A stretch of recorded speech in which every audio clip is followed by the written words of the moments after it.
members who are attending today, whether you are virtual or you have a chance to be in our clubs. We are so appreciative of your support of our keynote speaker series. And I got to give a few shout outs here. We've got Trilogy Summerlin in.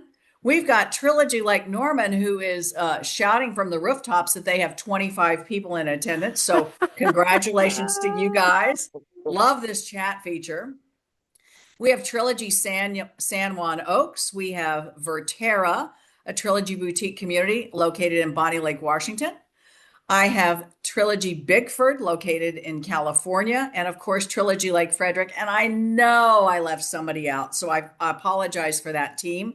But I want to thank you for really creating this wonderful, wonderful event for your members. And we are so, so blessed to have our third year with my friend, Miss Foco. Oh, and I just got a note. Oh, and Kentara's here. So now we've got a little competition going between the lifestyle directors, which makes me even happier and a proud mama, let me tell you. All right. So, folks, as we get started today, everybody knows that this is recorded, or if you're new to the community, you may not know. But we do record this session, and it will be posted on MTL probably a couple of days after this session. We also will be sending it out in our MTL monthly if you have missed it. So don't despair. We have it recorded for you. And then also, if you can't see, we've got even Vistancia is here as well. So this is great. We've got the vineyards. This is fabulous. Thank you, guys. We also have a chat feature. So throughout the presentation today, I know you're going to have questions. And I want you to be sure and put them in the chat. Ms. Foco and I have really kind of walked through this and said for each session that she's going through, we're going to take just a couple of questions after each one of the sessions. So you may have something specifically about keto or something specifically about intermittent fasting or whatever it is. So we're going to try to take your questions along the way. And Zanya and I have already talked about I may possibly interrupt her, so I think she's going to be okay with that. But without further ado, it is my pleasure. I mean, truly, this is just such an honor to have Zanya with us today. She's a registered dietitian, which is actually how we found her. I felt like this was something that was missing in our programming in all of our clubs. So we feel very strongly about that. And then also, of course, she's a TV host. With this personality, how could she not be? I want to know. So again, the topic today is cutting through the clutter of popular diets. So remember, I always call her lasagna if I forget that it's Zanya. So Zanya Foco. And again, that rhymes with cocoa. So we got all this going on at the same time between Sarah Rainey, National Lifestyle Director for Blue Star Resort and Golf. Then we've got all this other. So again, when I take a look at her accomplishments, it's amazing to me. I mean, she's got YouTube videos that have over 10 million views. Oh, look at her showing off. She's got cookbooks of which we have been making recipes out of at my household for at least the last 2 years. Thank you so much. I love the fastest way to healthy, which is lickety split meals. That's always on my countertop. And then again, she really helps you understand diabetes and blood pressure and some of the things that everybody in our demographic, and by the way, folks, I'm there too. Super excited. So again, we're going to turn this over for 2026 to start off in January. As we wrap up today, I'm going to remind you what the next session is. And just remember, check MTL for details. You can look under your events section under national events, and you're going to find all 6 of our presentations that are coming up. And you can register for all of them. Even if you register virtually and then you end up at the club, that's great too. So young lady, I am turning this over to you, and you take us through how to declutter those crazy diets that we hear about. Woohoo, Sarah, thank you so much. Woohoo. And thank you all for joining today. I know you guys are busy. You've got pickleball. You have so many exciting things that you need to be doing right now. But you took this 1 hour to learn and improve your knowledge, and so that when all those discussions about those diets, you'll actually know a thing or two about the pros and the cons. Our goal today is to visit and take the grain of truth. There's a grain of truth in every single one of them. But the gift is being able to figure out, and not that part, but this part, to put it into a lifestyle that you can live forever and do it deliciously and easily. So that's kind of our goal together. Sound good? So let's go to our slides. I want to play a little game with you. First up, first of all, we're going to is anybody confused? I mean, there's a lot. There's a lot. And it'll become even more. It will never stop. From don't eat any meat because red meat and everything is bad for you to eat lots of meat because it's so nutrient dense and good for you. Oh my goodness, like what's the right answer? Oh yeah, we're going to figure all that out today. But what's the best diet? Is it vegan, totally plant-based? There's a lot of experts and scientists that believe that this is the ideal diet. The Mediterranean diet, we're going to talk about that. Keto, what is the benefit? People lose weight quickly. They get off their diabetes medication like instantly. Like what's up with that?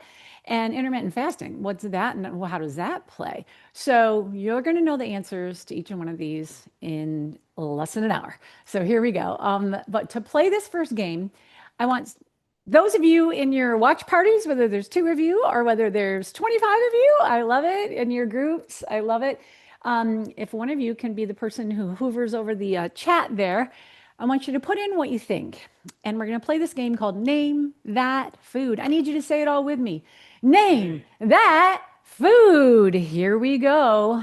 A 32-ounce bottle of what has 52 grams of sugar, which is the same amount of sugar as in 5 Reese's peanut butter cups. All right, let's see what we see. A soda, a Coke, a ketchup. That's a good question. Coke, soda. Yep, those are lots of good guesses right there. But one person said the right answer. Juice is another answer, but the answer is Gatorade. And I'm talking about added sugar, which 100% juice would be zero added sugar, just naturally occurring sugar. We can talk about that in a little bit later.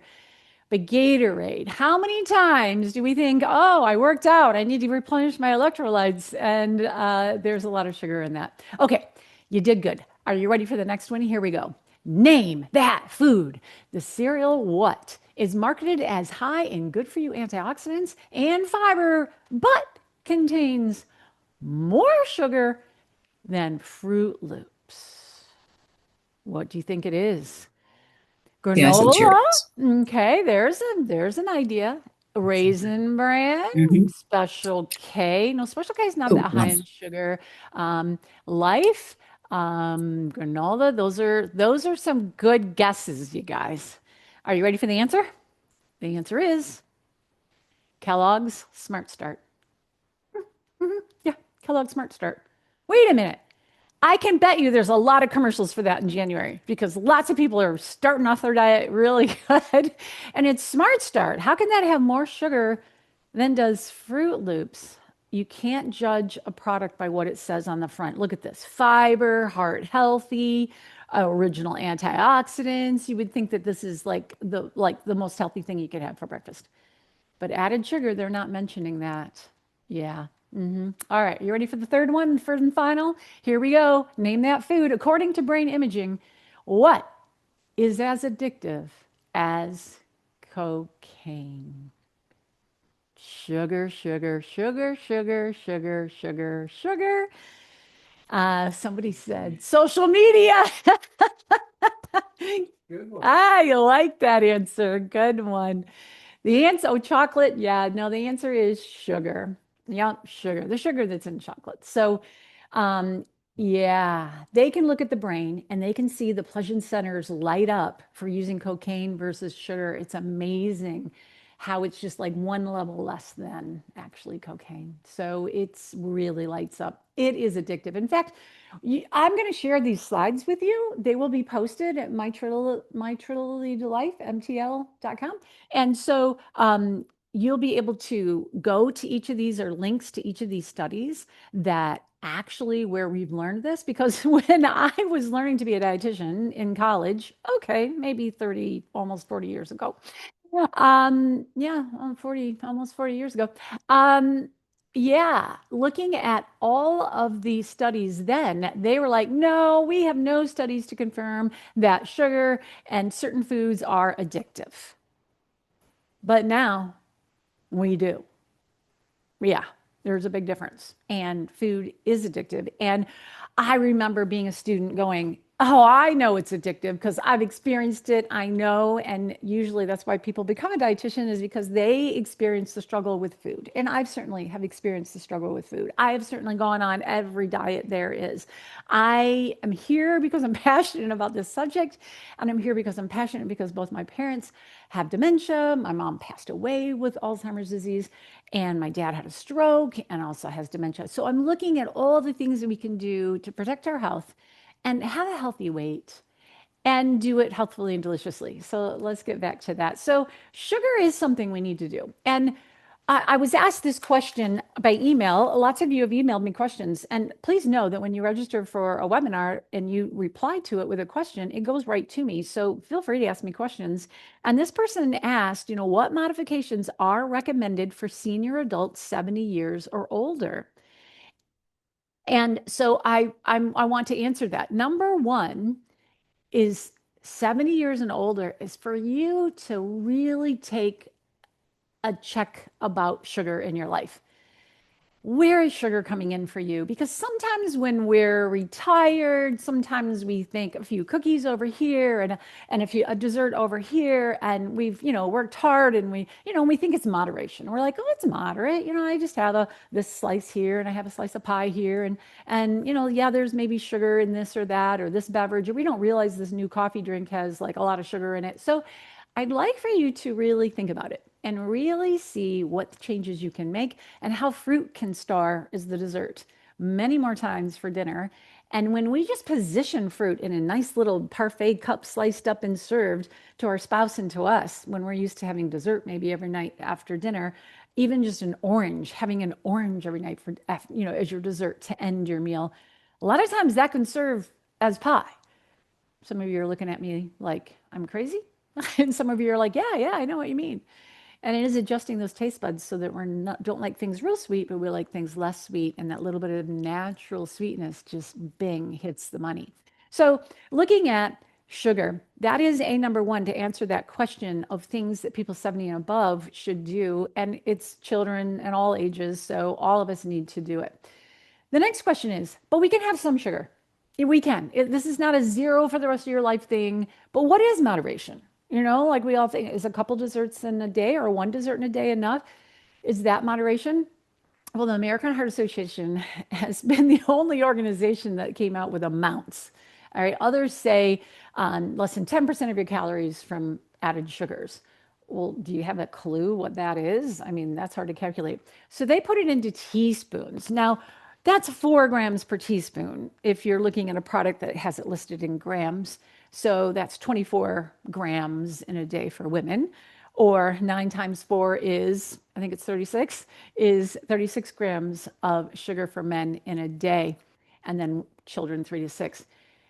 But let me ask you this.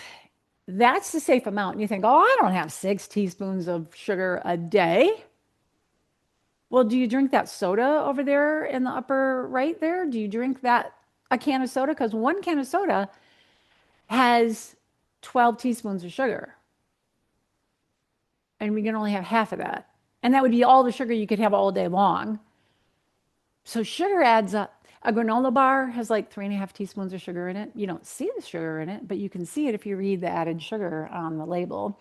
And the amount of grams of sugar divided by 4 will give you the teaspoons. I like talking in teaspoons because it gives us a visual versus grams. But we could talk grams as well. 24 grams for ladies, 36 for men. So let me ask you this. They've surveyed Americans. And on the average, do you know what the average sugar intake is for Americans? Do you know what it is? Anybody want to guess? Put that in the chat. Do you count sugar from fruits and vegetables? Nope. I do not count any naturally occurring sugar that is in vegetables ever. They are not the cause of diabetes and obesity in America today. The sugar that's in fruit, I have most of my fruit in the refrigerator right now, but this is a kiwi. All right. This kiwi is a golden kiwi. They sell these at Costco, and I really love them. And I'm actually learned to eat the skin. Yes, you just scrub this well, and they're delicious. They're so sweet and so satisfying. And I would highly encourage this. So these are golden kiwi or green kiwi, but fruit, that sugar Now, some people go, well, if I have diabetes, it'll raise my blood sugar a little bit, a very small amount because there's fiber, there's water content. It's not concentrated. It's got fiber and all those things. So, and it helps satisfy your brain because our brain, if we don't get sugar sometime during the day, our brain will send us a sugar craving, a sweet craving, right? It's going to send it to us. So if we have 3 servings of fruit, one here, one here, one here, not all at one time, but throughout with all the fiber and all the antioxidants, all the things that fight cancer, all the things that help our skin, all the things that help fight aging, fruit is up there. So don't limit fruit because of sugar. Don't. Yeah, a whole lot of juice like apple cider is a lot of people pour a 12-ounce glass. Here, have some apple cider. Oh my goodness, like 4 ounces, 4 ounces. Or dilute it with water is what I always love to do is dilute juice with water. It's one of my favorite things to do. So I hope that helps a little bit. Back to this. Was there another question? I think we're doing pretty good. Um, how many average? Okay, the guess. Thank you. Tell me where I was. So, can you guess the amount of teaspoons that Americans consume in an average day? And Ann Rill says 20 plus teaspoons. Bing, bing, bing. Give Ann a prize. She was close. It's 22 teaspoons of added sugar. Some people much higher than that, some people lower than that, but on average. So, if we're eating, can you picture like 22 teaspoons of sugar, like spooning that into your mouth? Can you picture that? And we're allowed 6 to 9. So if you do the math, it's like 17 and a half teaspoons too much added sugar every day on average. Monday, Tuesday, Wednesday, Thursday, 17 and a half teaspoons. What do you think? Oh my goodness, that's over a third of a cup of too much sugar, meaning I'm not counting the amount that we know our pancreas can tolerate a little bit. And this is separate from fruit, okay? Fruit doesn't count. We're talking about added sugars that might be in a granola bar or in a coffee or in a Kool-Aid or a punch or in lemonade, okay? We're talking about those added sugars in a slice of pie or a cookie or in cereal, okay? 17 and a half teaspoons, too much sugar every day. That's a third of a cup. And that adds up to in a month, right? That adds up to 10 cups, right? A third of a cup times 30 adds up to 10 cups of too much added sugar every month. There's 10 cups for you right there, pouring it out in a bowl every month. January, February, March, April, May, June. If you're like me and you want to fight dementia with everything you've got, you'll get sugar under control in 2026. Yeah. And you won't just change to all artificial sweeteners or change your soda to diet soda. You'll learn to like LaCroix with just a splash of juice in it and a wedge of lime. That's my healthy pop right there. You'll learn to like fruit for dessert. You'll learn to say no thank you with different desserts. It's empowering, it's not hard, and you can do it. And you'll learn to make healthy desserts. And I'm going to show you what I mean here in a few minutes. So let's get back to this. So the bottom line is 10 cups of sugar good for you to consume every single month? And that's what's going on in America. Our organs, our brain, our pancreas, our heart, because it's an A number one leader to heart disease. Our number one leading killer is heart disease. Our organs are not designed to process this much sugar. Yeah, that's right. Mm-mm. So that brings me to my first diet called the ketogenic diet. And so many people have done so many great things with their health using the ketogenic diet. But also, these exact same people can't stay on the diet. They lose and then they gain it back and then some. And then you have this conversation. I remember a friend of mine was talking to her brother who did the ketogenic diet and just reversed everything and got healthy and did all these things. And the sister said to her brother, well, why don't you do it again? And he goes, oh, maybe at the first of the year. She was talking to him in December. But it's just so hard. It's so hard. It's so hard to stick to. Yeah. Any diet that you can't stick to, it should never feel like a diet. Anytime a diet feels like a diet, it becomes worthless. Okay, a diet shouldn't feel like a diet. The goal is to help you make changes that you can like, hey, I can do this forever. Like this is okay. And every once in a while you might have an occasional this or that. That's okay. But you don't beat yourself up about it because it's moderation is okay. But for the most part, this is who you are, and this is what you choose, and this is what you do. When you're able to do that, that's where the money is. Let's take a look at what the ketogenic diet is. Is it to the rescue on this whole sugar thing? That is, you give up everything sweet and starchy. Okay, because starches technically turn into sugar. Your body does convert them, some more quickly than others. Things with good fiber content turn into blood sugar really slowly, like oatmeal and things like that, which is actually a good carbohydrate.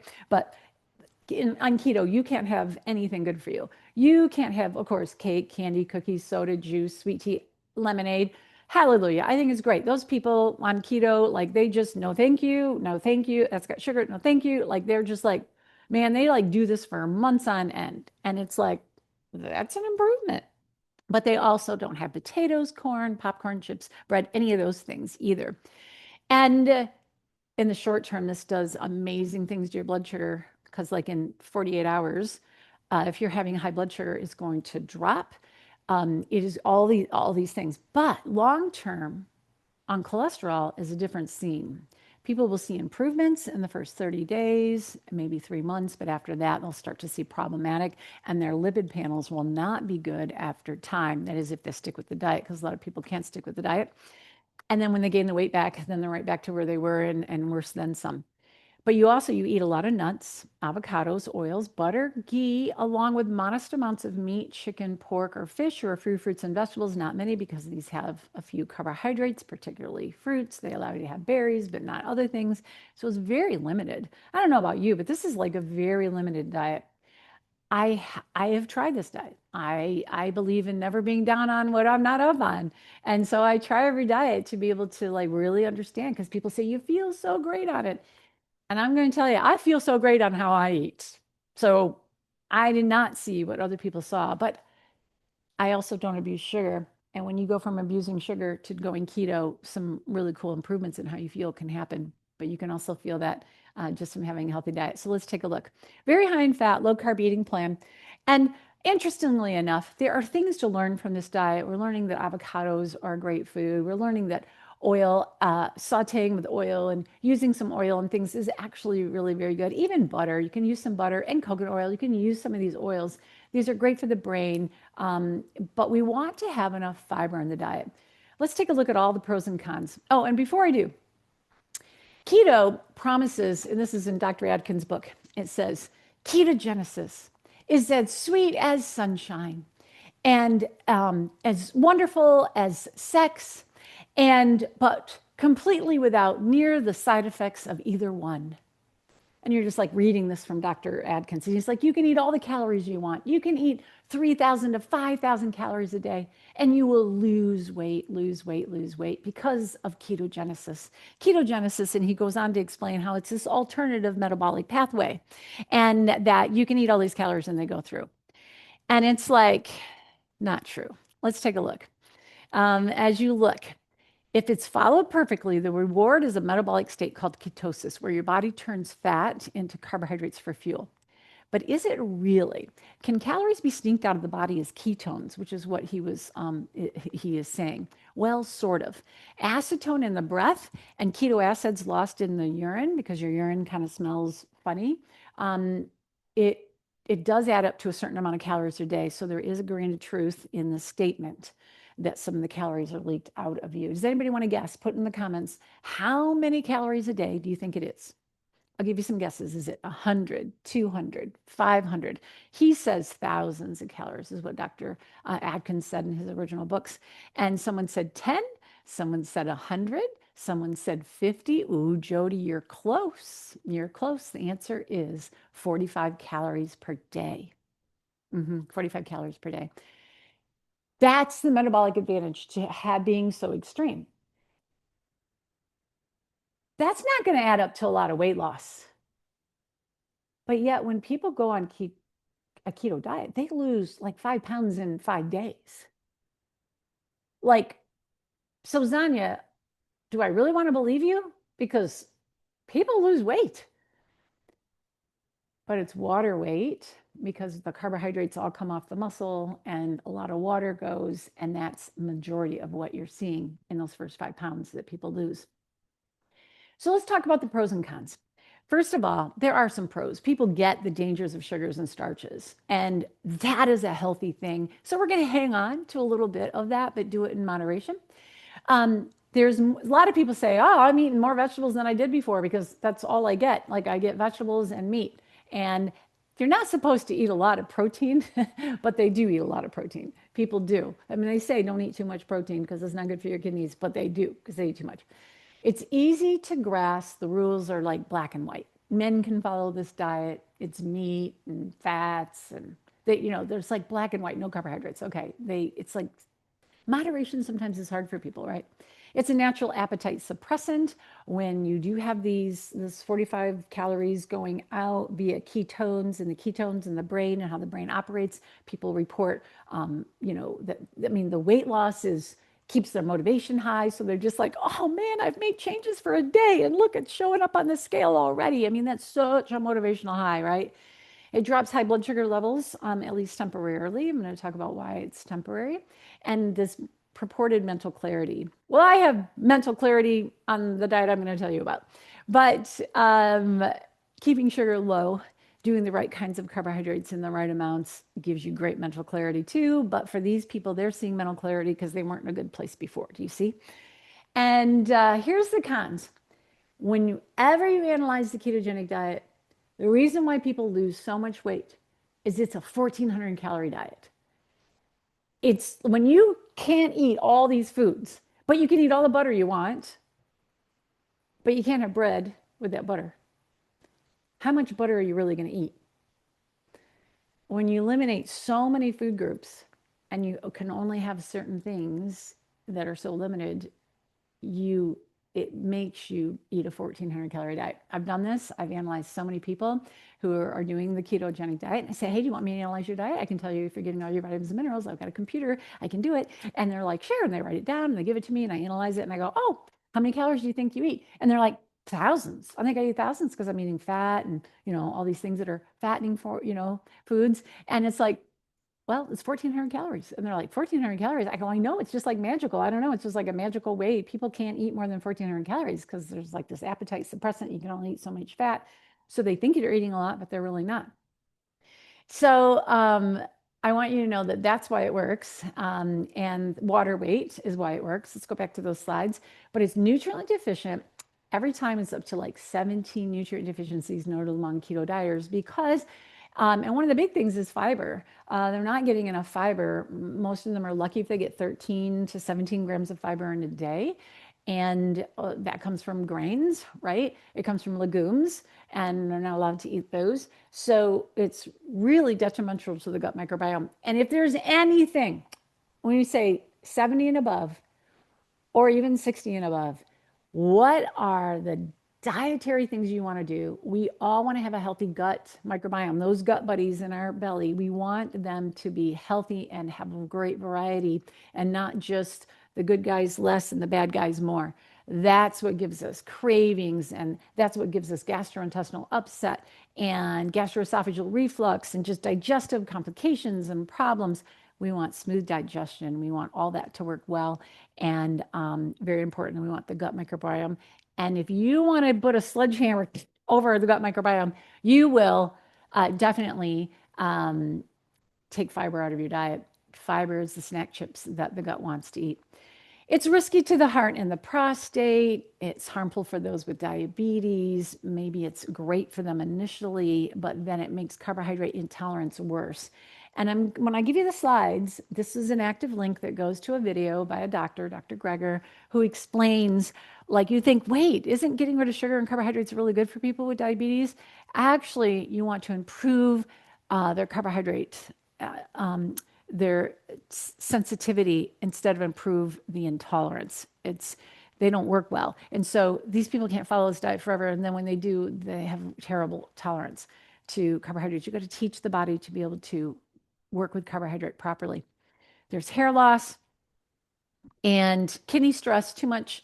They're not supposed to eat too much protein, but most people do because like what else are you going to eat? Fat's not fat and vegetables, not enough.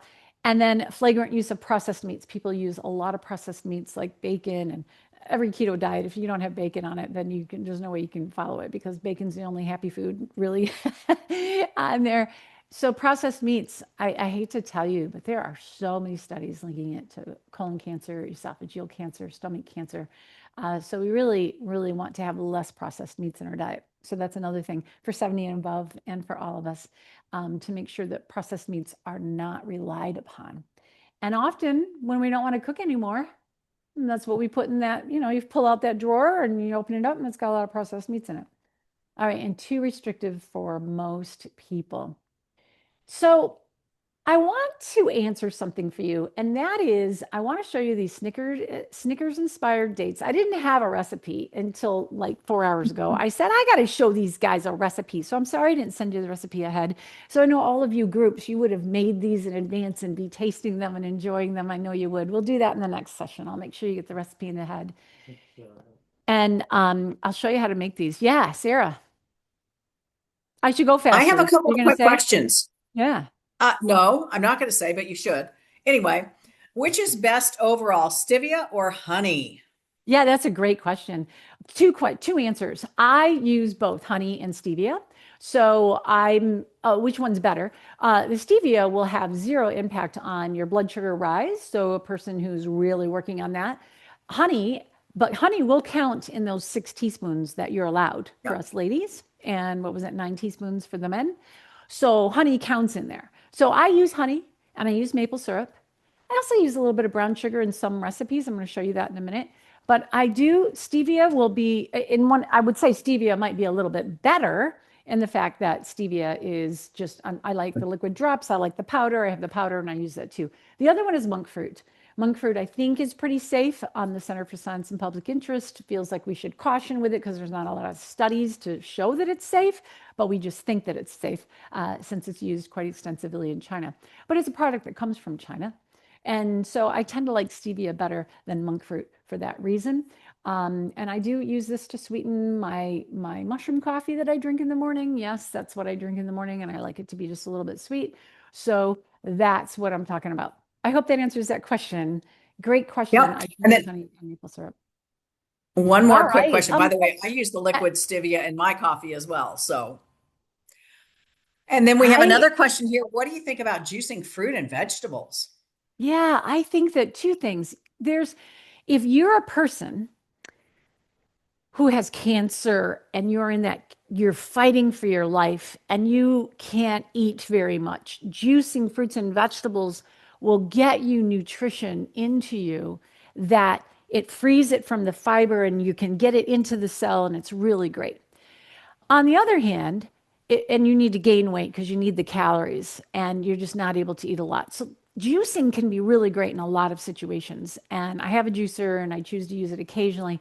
But for the most part, I do whole food blending. So blending whole food into a smoothie. And so that you're getting all the fiber because in juicing, all the fiber goes out the back door. And I would never throw that away. You can use it in something like cookies, but baked goods, but I don't know if you'll want to do that. So yes and no to juicing. That is the one small side effect is losing Yeah. the fiber. Blend it, whole food blending juicing. Okay. Sorry Okay. for interrupting. I'll go off camera again and you can continue.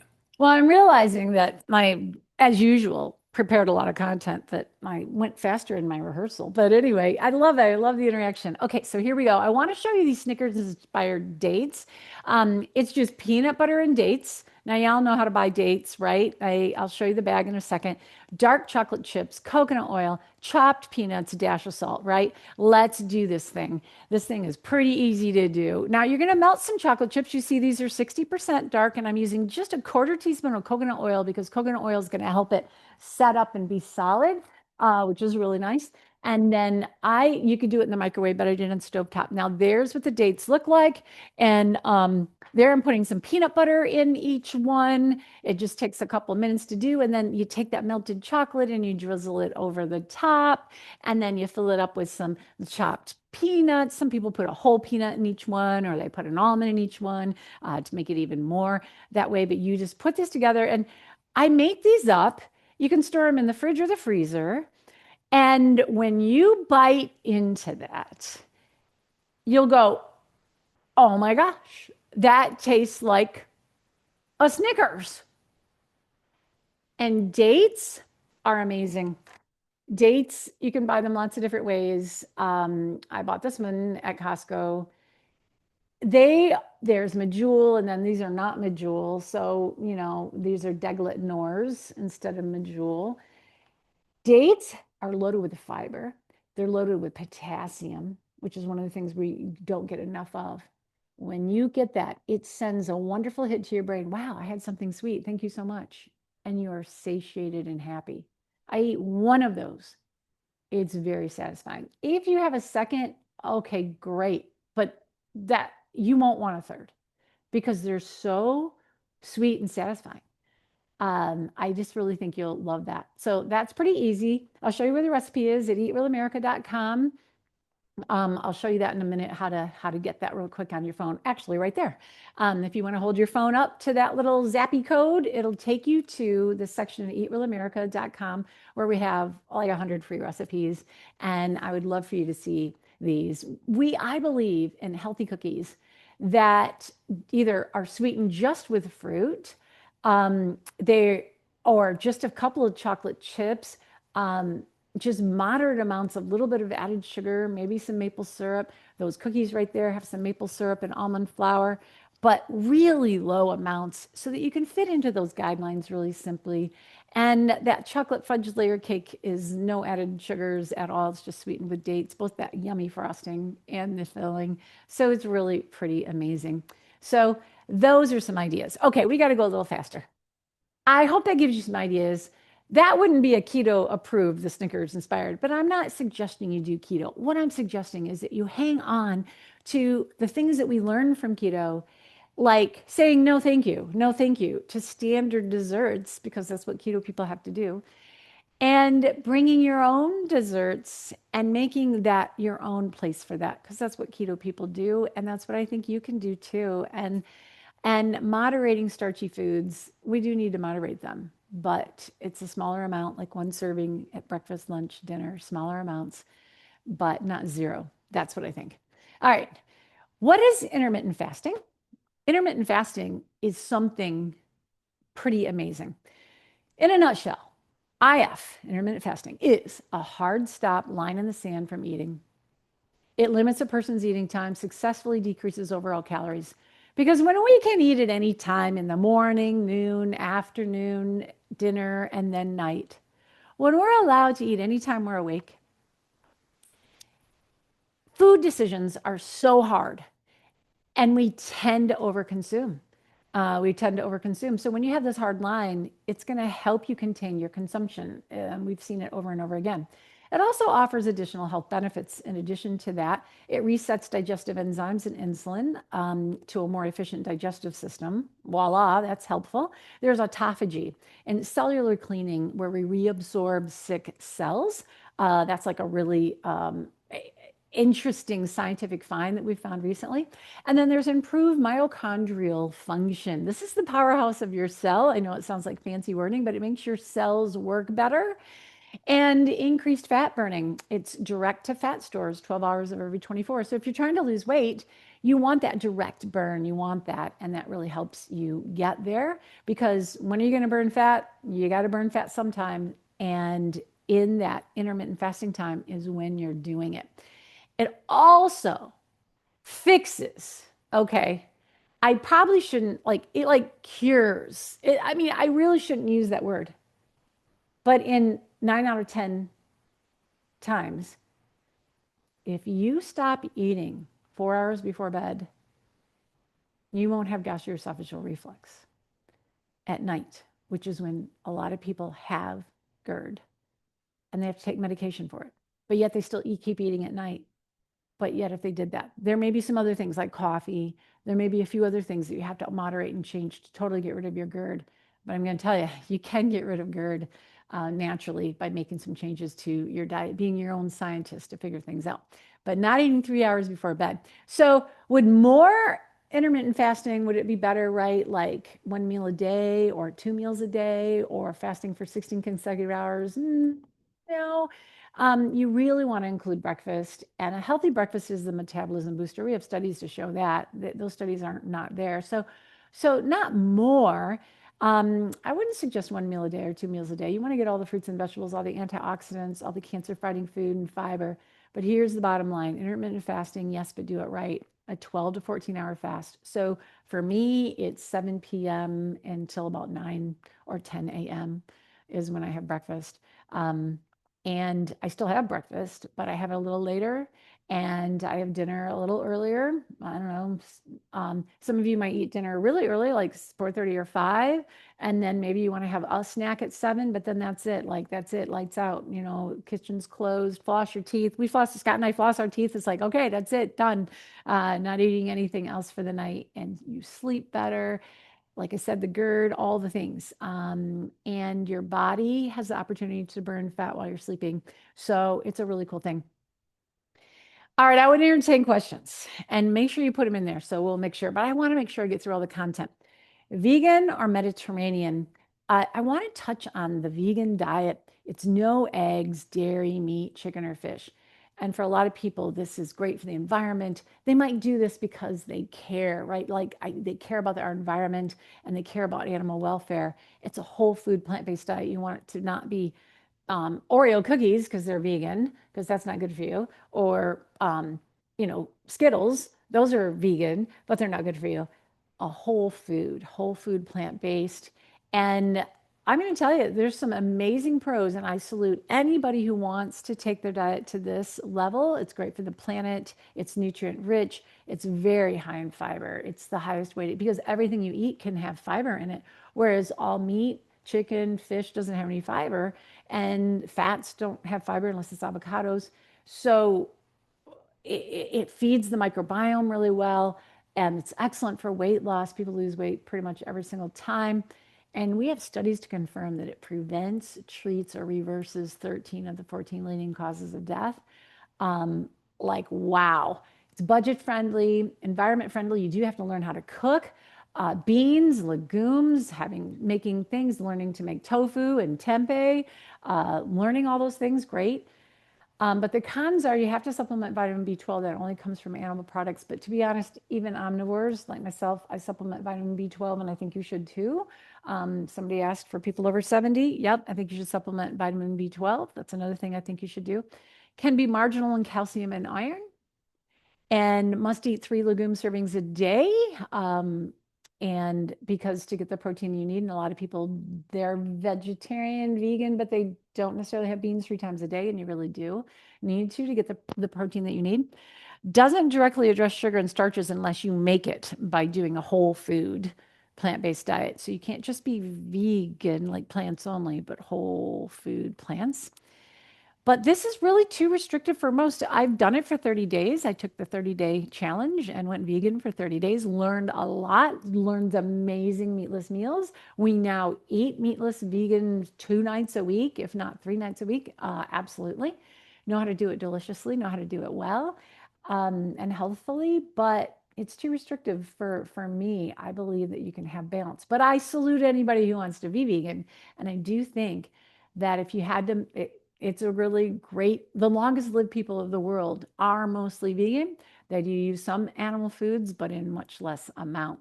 And so that's that. So, and the family, you want to have the family on board with it too. And that can be hard if one person is vegan and the rest of the people aren't. That can be really, really hard. Okay, I'm going kind of fast now.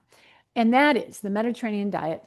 For 4 consecutive years, the Mediterranean diet ranks as the #1 best diet in the US News and World Report.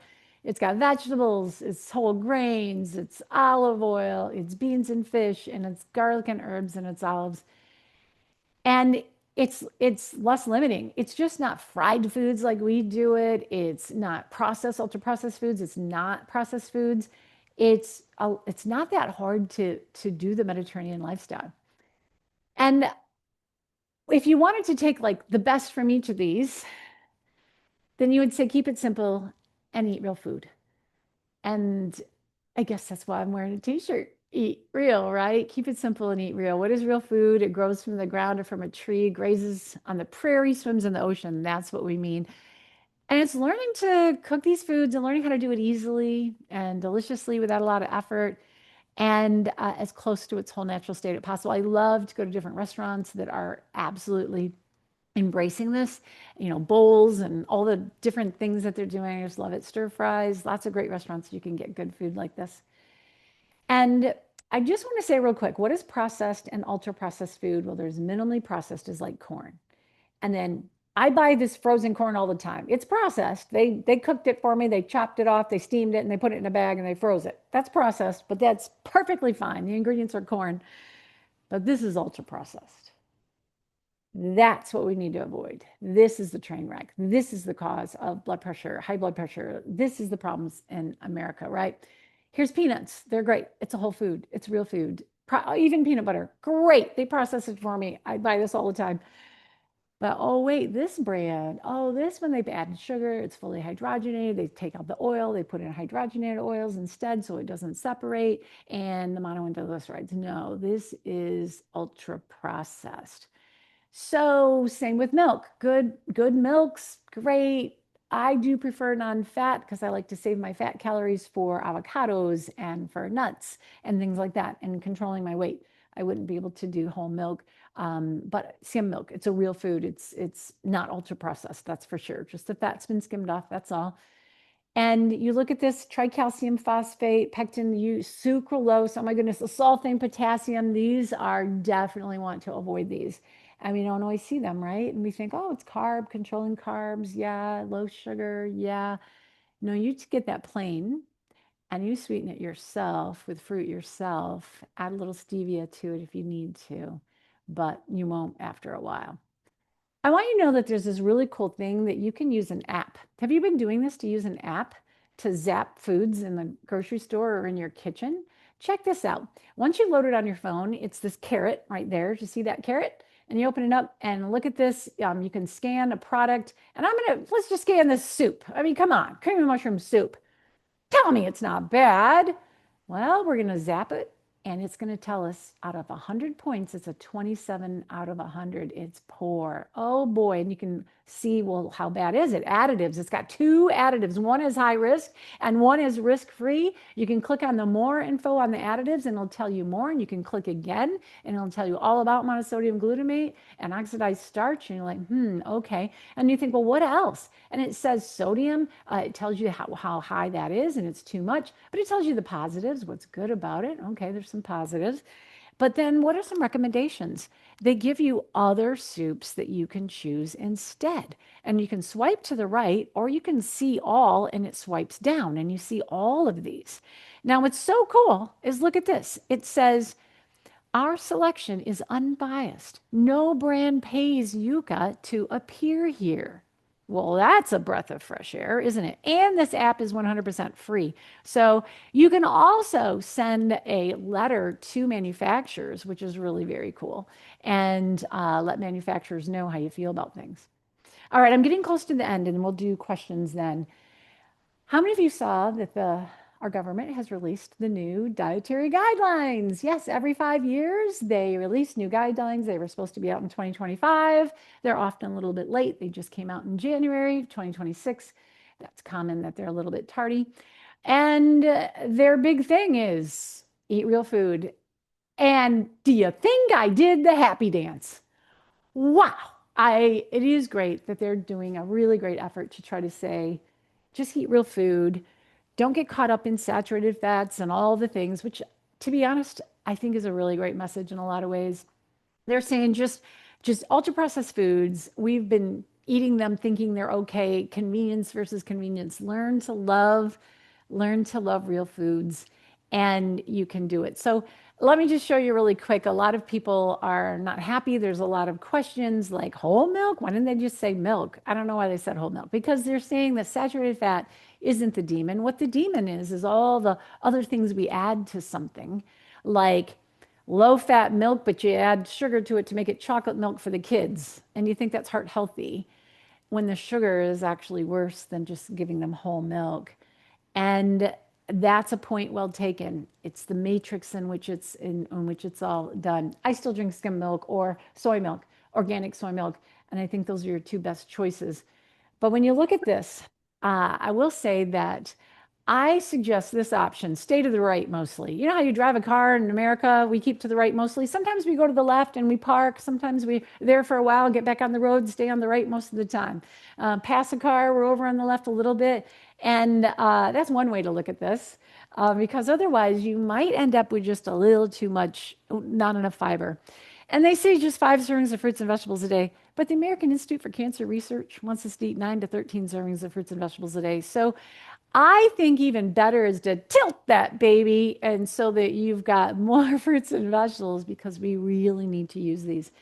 Grain servings, it is true that grain servings need to be that low for 70 and above, unless you're burning a lot of calories and unless you're really exercising a lot. Like I have 1 serving of starch at breakfast, 1 serving at lunch, 1 serving at dinner, and allowing me room to have calories from avocados and nuts and all the other things. So we could argue this for a long time, but that's what I think. And I think if you think eat real food, mostly plants, I think you'll get a lot out of the new dietary guidelines. Pros and cons, but super excited that they're first time calling out ultra processed foods because that really is what the problem is. It's not so much saturated fat, take out the saturated fat and adulterate the food otherwise and put a bunch of stuff in it to replace it. It's that matrix, it's the whole thing. And I think that that's a really good message. Okay, I'm almost done and then we'll do questions. Here's my point with all these diets, at the end of the day, people put meals together based on taste, price, and convenience. Would you agree with me? I just want you to know, come and visit me at eatrealamerica.com. We have free recipes if you zap that. That's the same code I gave you before. If you go there, there's 100 free recipes and it's a membership. It's only $39 a year because we accept no advertising. And you will love that it's calm. It's not influenced by industry in any way, shape, or form. It's what Krista Sanderson and I are putting forth, testing recipes, and it's real food. And it teaches you how to do this real food thing. And it's delicious and it's easy and opens our eyes to new foods. I think you'll love it. I think you'd love it. Also, cookbooks, programs, come visit me if you'd like at zanya.com. If you wanted to do a deep dive in any of these things, you'll learn all about that stuff. And I know lots of you have picked up an Eat Real cookbook or a Lickety Split cookbook. You can do that too, either way. So, and I want to say this, don't miss what's next. Woo, woo. In February, Be Good to Your Sweetheart. And I promise that we will have more recipes. And those of you doing the watch parties, we'll get them to you early so you can make them in advance or get together an hour early and make them together. That would be super fun and be able, you all can make us all jealous and taste it and tell us how good they are. And then March 11th is going to be Conquering Stress and Emotional Eating. Same thing. We'll do something very similar with some recipes there as well. And then April 15th, how to turn your kitchen into a healthy fast food lane. We'll have recipes for that. And May 20th, how to get motivated and stay motivated to exercise, which leads me to another question I've got to answer here.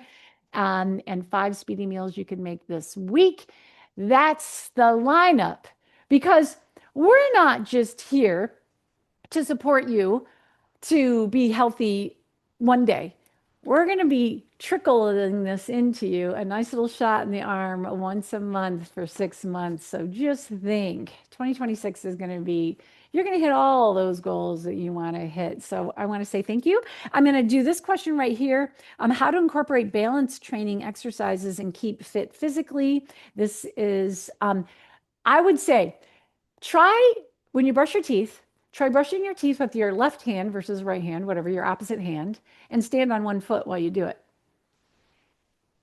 And you do this every morning, every night, because you brush your teeth every morning, every night. And it's just a little bit of a balance challenge. The other thing about balance is learning to increase your muscle mass. So while you do squats, squats make your muscles stronger, and being stronger in the legs is going to help your balance tremendously. Being stronger in the trunk is going to help your balance tremendously. So attending strengthening classes, which I'm sure so many of you have access to that, but also in those classes, whether it's, whatever classes you do, being able to practice balance is very important to include that in your exercise classes. So There's the answer to that. And then I had one more question I need to answer, and that is, hi, Zanya. This is from Dottie. She emailed me and she said, I wondered if the positive effects of fermented food like sauerkraut are negated if you heat up or cook the sauerkraut. Do you mean sauerkraut with kielbasa in the oven cooked negates all the benefit of that sauerkraut? That's correct, Dottie. You're right. It negates it. So, if you are working on your gut health, you want to take a spoonful or two of fresh sauerkraut every day, not the kind that comes from a jar, but the kind that comes from the refrigerated section or that you make yourself. And we have recipes for that at eatrealamerica.com, how to very simply make your own sauerkraut. Oh my gosh, it's so easy. It's so delicious. And taking a tablespoon of that every single day helps feed the microflora. Also, some kombucha, also kefir, yogurt, Greek yogurt. Those things are great ways to get probiotics. So, a variety of probiotic sources. And you're right, not heat processed. So, you're correct. Thank you for asking that question. That answers the questions that I had. Well, we got a whole 4 minutes left for more questions. Take it away, We Sarah. What have do we got? 4 minutes. So we're going to start at the top so that we don't think those people are left out. What did you say about fiber again? Like I would say, like how much fiber a day? And then followed by that is what about Manuka honey? Oh, yes, have read some amazing things about Manuka honey, which comes from Australia, so it's not a local food. And two things, they do suggest you buy honey locally because locally is going to help you with allergies. It's something magical about local food, right? But this Manuka honey comes from Australia, and it's got something. I did just some brief reading about it, and it was compelling. Like, okay, is this just marketing hoopla, or is this like really good for you? But I didn't buy it, and I haven't tried it, so I'm not totally up on the answer on Manuka honey. But I do know it has some medicinal like healthful properties. So if you wanted to try it, I would not blame you for that. But cold pressed honey that has not been heat treated, and I might use a heat treated, less expensive honey from my cupboard to make cookies with because I'm going to bake it and cook it. But if it's raw, you want it to be raw honey to be able to give you those benefits. And I think that's what Manuka. So don't use Manuka for cooking. Use Manuka for a small amount and something. So yeah, I that's my answer on that. Next question. So we had a question here about fiber, and Oh yeah, this happened fiber. about 30 minutes ago. So Okay, think back. fiber. 25 grams a day. I shoot for 30 grams a day, but at least 25. And more is even better, like 40 or 50. If anybody here is trying to do fight cancer, heart disease, control your weight, diabetes. Fiber is like the thing. It's another thing, the new dietary guidelines. It's really hard to get the fiber you need based on what they recommend. All the meat, all the protein. But we need to have protein. We need to have protein at breakfast, lunch, dinner. But most people do, but sometimes our breakfast is light. So make sure you've got protein at breakfast. That's sometimes a meal that's sometimes light. Make sure that you do have a good protein source there. But fiber, 30 grams a day.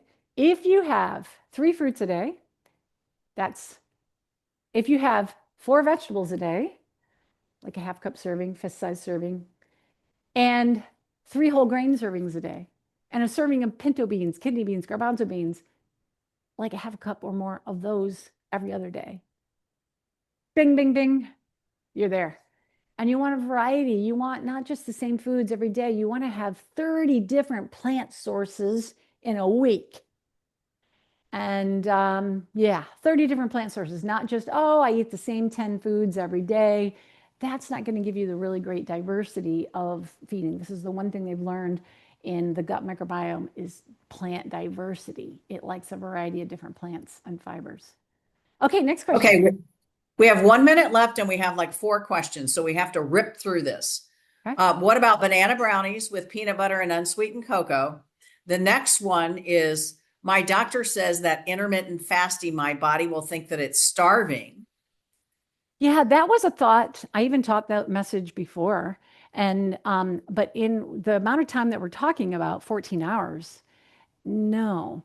And I do want to customize this for every single person. Like there's some people who take insulin and they can't quite make it that long with the type of insulin that they use, that they need to have food more frequently than that. So there's totally outside measurements. But that whole starvation thing, they've, it's so funny. We have studies and then we have other studies and then we have other studies. So it's like, okay, which one canceled out what? But there are intriguing things that benefits that occur in 12 hours. Most people need to not eat for 12 hours, that's for sure. So What we're not about talking coffee, though? about Does that count? days. I'm sorry. Does coffee count outside of the hours Yeah, of intermittent fasting? as long as it's black coffee, it does not count. Okay. Okay. Super. What do you think about those banana brownies? I think if you're talking about the ones on my website, they're amazing. So go to the section, you'll see, I'm sure that we have brownies posted there, but those sound amazing. And it is so true. Being creative with your desserts, we want to love on our family. We want to make brownies. We want to make cookies. We want to do all these things. Absolutely be smart. Whole grains. I use a whole wheat pastry flour or Bob's Red Mill whole wheat pastry flour or King Arthur white whole wheat flour. I mean, there's so many great choices and almond flour. There's so many great ways you can bake with and make. And those brownies sound amazing. So yes. Okay, so we had a couple of questions about the app, and Natalie from Encanterra has said that she uses Bobby Approved, and it's also a great app. And then Yes, I it think you is. were There are many showing us choices. Zuka. Yeah, Yeah, I was showing you Yuka, Yuka. Yuka. It just happens to be the one I have that's free. Bobby approved is also, and I think Bobby approved is would probably be fine as well. Bobby is electric. He is amazing to watch. He's an incredible, entertaining educator. The only problem with Bobby is that he totally sells his products. And he believes in his products that he creates and he makes a lot of money doing it. And I'm very happy for him.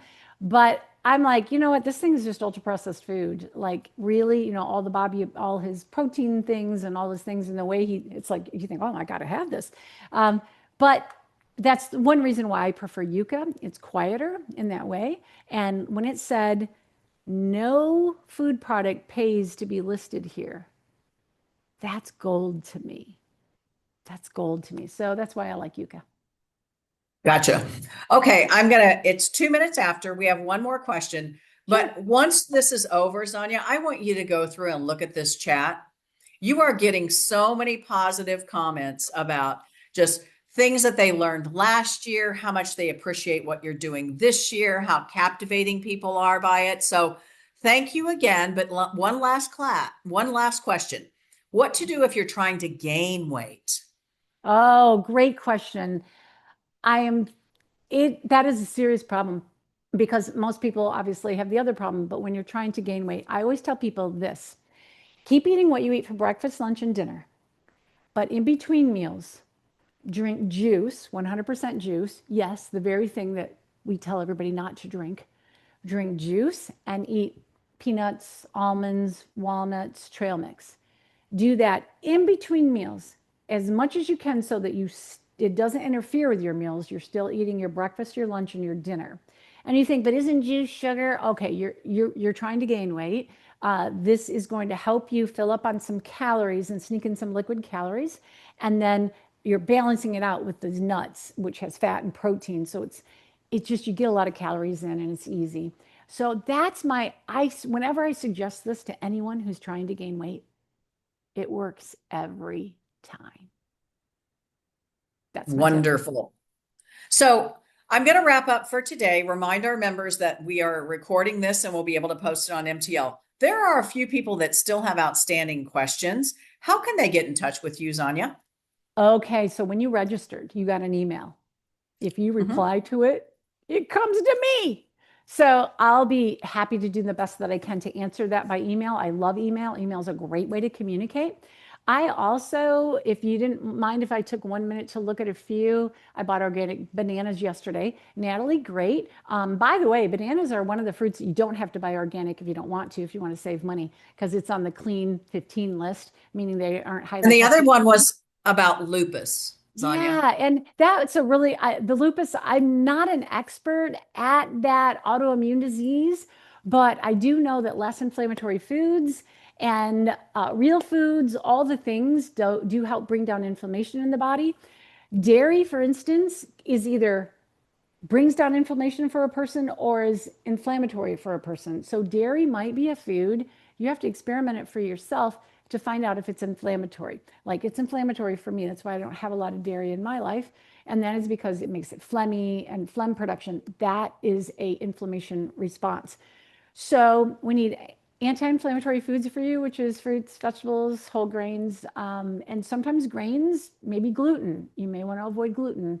If you gluten-free at Eat Real America, every single recipe you can search on gluten-free. There's like 900 recipes that are gluten-free. We always mark it very easily how you can make it gluten-free very easily if you need to. Otherwise, there's a lot of recipes that already are gluten-free. So gluten might be something for you to think about. Um, yeah, finding exercise. Exercise is so healing. So trying to do the exercise that you can do safely. Those are the things in a nutshell what I think for lupus. Great. Was there another And one? as we Because wrap up, yeah, as you wrap it, that's it.